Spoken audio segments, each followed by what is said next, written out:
په معاشره کې دویم لوی سود که هغه ته وګورې هغه د بانډونو په شکل کې دی چې لمبرې وله خلک راوړي او خپل بانډ د هغه لمبرو سره چې کوي دا په معاشره کې یو لوی سود دی دې ته مسلمان سود نه وایي هغه د لمبرو پارچه به د ګیرو والا خرڅوي په 50 او په 10 روپۍ تش بانډ کور کې وساته بکس کې تاله کېده چې کله دې په کار شو راوایله دې ته سود نه وایي که ته پې لمبرې ګورې دې ته سود وایي دغه سود نن په معاشره کې عام دی که ته ګاډی راوباسې تا ته وایي چې په یو کال کې دی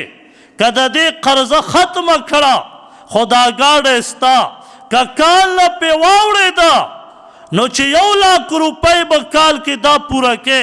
که یو کال نه پې واوړېدې ورځې بیا به 1,50,000 ورکې دغه 50,000 روپۍ دا سود دی رونو سود یوازې دې ته نه وایي چې تا چاله قرض ورکه او بیا اتعالي